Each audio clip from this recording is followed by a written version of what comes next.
Hello viewers, I hope you are doing well. In today's video, I am going to talk about critical velocity and I am going to talk about Reynolds number. So the two things I am going to talk about. So first of all, let us talk about what is critical velocity in relation to liquids, in relation to fluids. What exactly the critical velocity is. You see, the fluid is flowing from one place to another place. What is fluid? Fluid is nothing but liquid, or fluid is also a gas. So liquid and gases can be called as the fluids. So the fluid flow can be classified such as steady flow, streamline flow, and the turbulent flow. So basically these are the three types of the liquid flow through the pipes, through the channels, and through various other equipments. In industry and factory, the liquid flow from one point to another point. So we need to study liquids. And while we are studying the liquids or fluids, we need to know what is critical velocity and what is the Reynolds number. These are the two important things.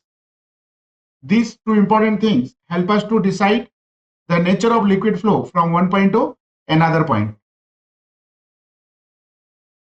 When the liquid flows through the river bed, through the pipes, then all liquid is not flowing as one piece. There are the liquid layers, that is the bottom layer, next layer, and so on, one layer over the another layer. So there are the large number of layers in liquid flowing from one point to another point. When the liquid is flowing from one point to another point, as I said, there are the many layers, and these layers touching one another tangentially, and they are flowing from one point to another point. So these are called as the layers, liquid layers. And if you draw the tangent to this liquid layer, and if all layers are parallel to each other, suppose I have the bottom of this river and the liquid is flowing. Suppose the liquid is flowing from here to here. If I draw a tangent, and if I draw the tangent to another layer, if I draw the tangent to one more layer, so I do keep on drawing the tangent to every liquid layer which is flowing from one point to another point.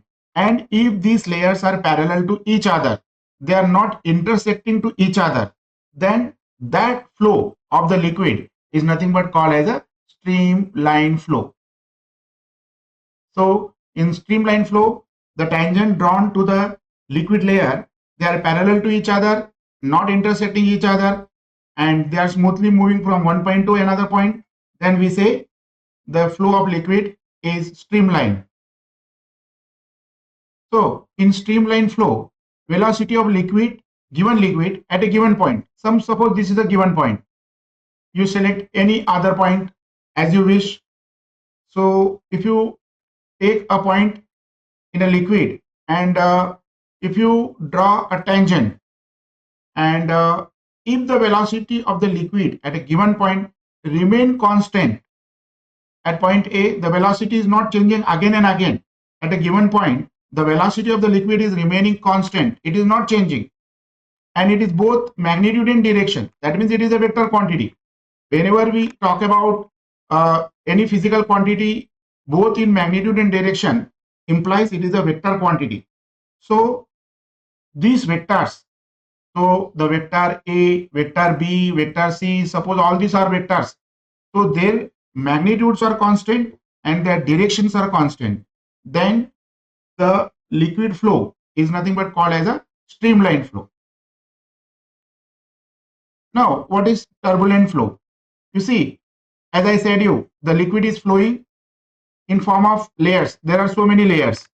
If these layers are flowing such that they are not parallel to each other, they are intersecting each other, they are not moving in a straight line, they are randomly moving in one random direction. So they are not moving straight at all. They are not parallel to each other. They are moving in the irregular manner. Therefore, what will happen? Both will change.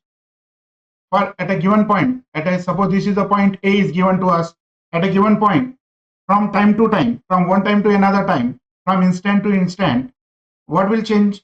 The velocity of the fluid will change both in magnitude as well as both in direction. It is changing in both magnitude as well as direction. Then such type of liquid flow is nothing but called turbulent flow of the liquid. So let us summarize. Streamline flow, velocity of liquid at a given point remain constant, both magnitude and direction. And in case of turbulent flow, the liquid flow is irregular and unsteady. In case of turbulent flow, it is a disorderly motion, and the magnitude as well as the direction of the given liquid flow changes from time to time, and liquid may have the rotational motion. There may be eddies in the water, in the liquid. Like eddies means it is moving like this, as if in hurricanes and storm. So these are the basic difference between the streamline flow and turbulent flow. I got a cube here fitted with the tap, and there is a water. When you on the tap slowly, very smoothly, gently, not full, a little opening of the tap, then what will happen? The inside water will flow outside. And as I already said you, the liquid flows in form of layers. There are so many layers, and all these layers are flowing parallel to each other when we open the tap water very gently, very slowly, so that a little water is flowing outside. But as you keep on increasing the speed of the water, so a situation will come where these liquid layers will not remain parallel to each other. They will not remain streamline flow. They will become turbulent flow. So at one situation, the streamline flow will become turbulent flow. If you increase the speed of outgoing water beyond a limit, then what will happen? The streamline flow will convert into turbulent flow. So the velocity at which the streamline flow is getting converted to turbulent flow, so that particular velocity, nothing but called as a critical velocity.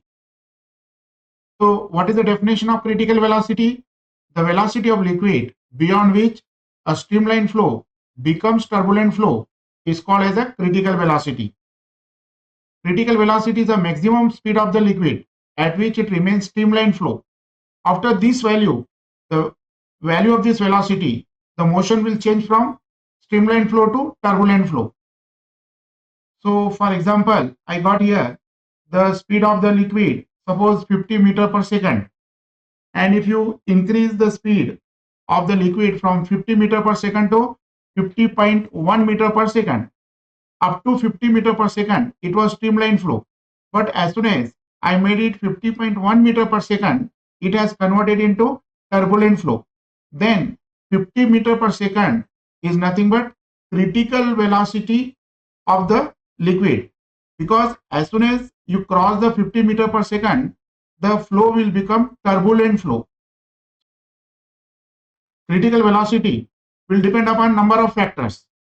What are the number of factors? Like diameter of the tube, density of the liquid, coefficient of viscosity, and Reynolds number. All together framed in form of the equation. So critical velocity Vc equals to Rn multiplied by coefficient of viscosity divided by density of liquid and diameter of the tube. So critical velocity given by Vc equals to, Vc stand for critical velocity, Rn stand for Reynolds number, and eta stand for coefficient of viscosity, and rho stand for density of the liquid, and d stand for diameter of the tube. Now next question, what is the importance of critical velocity? So it helps to decide laminar flow and turbulent flow. Whenever the liquid is flowing, we need to decide what type of liquid flow. Is it laminar flow or it is a turbulent flow? Then we have to, with the help of this knowledge, we can decide the design of pipes, channels, and for all different type of engineering applications. And we can also predict liquid flow. If the liquid is flowing from one point to another point, and when the liquid is flowing, the greatest danger is the damage of the pipes. So when the liquid is flowing, the pipe should not get damaged. For that, we must know what is the critical velocity is suitable for a given size of the pipe and given strength of the pipe. For example, the petrol is flowing from one point to another point, then we must know critical velocity. You should not cross the speed of liquid beyond a critical velocity for safe transportation of liquid from one point to another point. So these are the few importance point related to critical velocity. Here we have critical velocity. We got here the Reynolds number. So why the Reynolds number? You see, if you simplify the critical velocity, we get Rn equals to Reynolds number. So Reynolds number is a pure number. It has no units. When there is no units, there are no dimensions. And what is the importance of Reynolds number? Reynolds number predict the flow pattern of the liquid in a given system, whether it is a pipe or it is a channel. We need to know, we need to predict the pattern of liquid flow from one point to another point. As per as the textbooks, the Reynolds number value is smaller than 1000, then liquid flow is streamline flow. If it is greater than 2000, liquid flow is turbulent flow. So whenever the Reynolds number between 1000 to 2000, the liquid flow is unsteady. So Reynolds number help us to decide the type of the liquid flow. Is it laminar or turbulent?